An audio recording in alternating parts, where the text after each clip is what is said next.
मैं अधिवक्ता और देश के तमाम नागरिकों को और उसके पक्ष में जो लोग हैं जो ये चाहते हैं कि दुनिया में जिस तरीके से वोटिंग हो रही है, अगर हमने आपने जो विकसित भारत का सपना दिखाने का काम किया और देखा हम लोगों ने किस तरह कार्यक्रम चला, विकसित भारत अगर आप बनाना चाहते हैं तो विकसित देशों की हम कुछ नकल करें।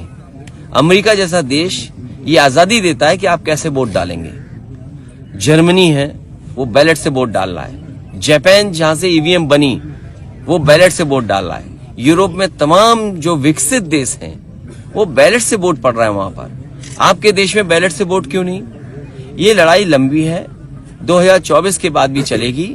और यहां तक कई देशों के कोर्ट्स ने, जो सुप्रीम कोर्ट हैं, जो सबसे प्रीमियर कोर्ट है, उनके सबसे ऊंचे कोर्ट हैं, उन तक ने ये कहा है कि अगर आप ईवीएम से वोटिंग कराते हैं तो वो अनकॉन्स्टिट्यूशनल है। अगर आप जर्मनी का पढ़ेंगे तो जर्मनी में ये कोर्ट ने कहा, उनके सबसे बड़े कोर्ट ने, कि अगर यहां पर वोट ईवीएम से पड़ेगा, इलेक्ट्रॉनिक मशीन से पड़ेगा, इसका मतलब ये है कि वो अनकॉन्स्टिट्यूशनल है।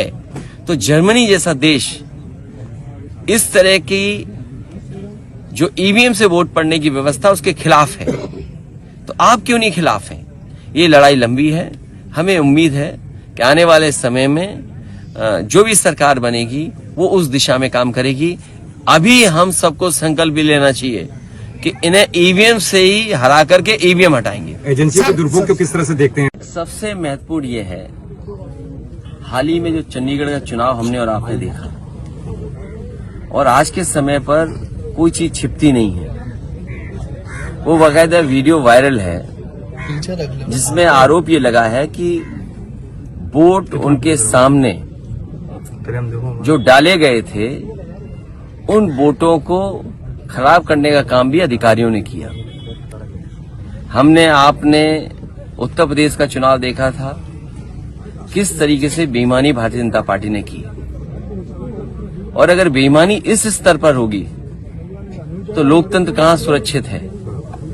जो आज मेयर का चुनाव जीतने के लिए ये तरीका अपना रहे हैं, इससे पहले उत्तर प्रदेश में जितने भी चुनाव हुए उन सभी चुनाव में भारतीय जनता पार्टी ने बड़े पैमाने पर बेईमानी की।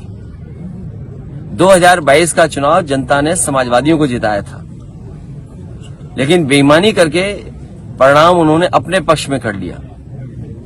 इसलिए हमारा आपके माध्यम से जनता से अपील है कि लोकतंत्र बचाने का चुनाव 2024 का है। बाबा साहब भीमराव अम्बेडकर जी ने जो संविधान दिया, संविधान बचाने का चुनाव है।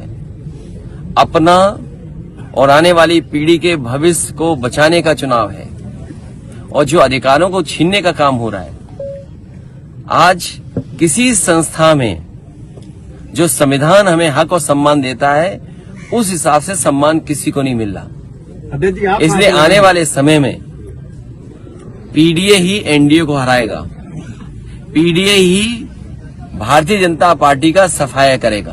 आपका पहले चिंता कोई नहीं करे कौन कहां से कौन सा प्रत्याशी उतरेगा। ये भारतीय जनता पार्टी का सबसे बड़ा खतरनाक परिवार है। निगाहें तो आपके ऊपर टिकी हुई है। भारतीय जनता पार्टी निगाहें तो आपके ऊपर टिकी हुई है। भारतीय जनता पार्टी का सबसे खतरनाक परिवार है। उस परिवार की वो चर्चा ही नहीं करते।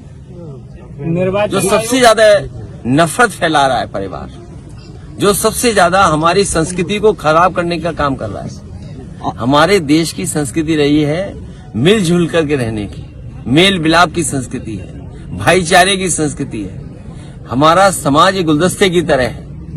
उस समाज को सबसे ज्यादा बांटने का काम भारतीय जनता पार्टी का परिवार कर रहा है। निगाहें केवल आपके ऊपर। ये कोई नई बात नहीं आत्मदाह की। अधिकारी लूट रहे हैं। अभी बड़ा अच्छा लगा कि मुख्यमंत्री जी ने ये स्वीकार किया कि गोरखपुर में बहुत भूमाफिया आ गए हैं। अगर आपने अखबार ध्यान से पढ़ा होगा तो आपने पढ़ा होगा कि मुख्यमंत्री जी खुद स्वीकार कर रहे हैं कि गोरखपुर में भूमाफिया आ गए हैं। तो जो भूमाफिया हैं भारतीय जनता पार्टी में बहुत पनप रहे हैं। कोई जिला नहीं बचा जहां पर भारतीय जनता पार्टी के बड़े पैमाने पर भूमाफिया काम न कर रहे हों। जमीन कब्जा कराने का काम, आप पीडीए को जमीनों को विभागों से किस तरीके से छीना जाए, कानून के माध्यम से उसका दुरुपयोग कैसे किया जाए, भारतीय जनता पार्टी सबसे बड़ी भूमाफिया पार्टी बन गई है। ये कार्यवाहक कानून व्यवस्था है, इसीलिए जो जीरो टॉलरेंस का नारा देते थे, कानून व्यवस्था जीरो हो गई है। कानून व्यवस्था जीरो है। जो लोग नारा देते जीरो टॉलरेंस, इनका जीरो टॉलरेंस ही जीरो हो गया। आप देखिए, महिलाएं के ऊपर सबसे ज्यादा अपराध है। उत्तर प्रदेश का एनसीआरबी का आंकड़ा देखें हम, तो महिलाएं सबसे ज्यादा पीड़ित हैं, दुखी हैं, और उनके साथ सबसे ज्यादा मुकदमे हुए हैं। और फिर जब से ये सरकार आई है, एनसीआरबी का आंकड़ा निकलवा लीजिए, 1 लाख किसान ने आत्महत्या की है। 1 लाख। क्या आप कल्पना कर सकते हैं कि जब से दिल्ली में बीजेपी की सरकार आई तो 1 लाख किसानों ने आत्महत्या कर ली। ये लोग आय दोगुनी कर रहे थे। किस किसान की आय दोगुनी हो गई? जो मंडी बन रही थी, मंडी आधी अधूरी रोक दी गई। जो सामान किसान खरीदा उसमें जीएसटी कितना ले रही है सरकार? बिजली का बिल कितना महंगा है? किसी अस्पताल में इलाज नहीं मिल रहा, दवाई नहीं है। कह रहे हैं हमारी गारंटी है इलाज की, 80 करोड़ लोगों को गारंटी है।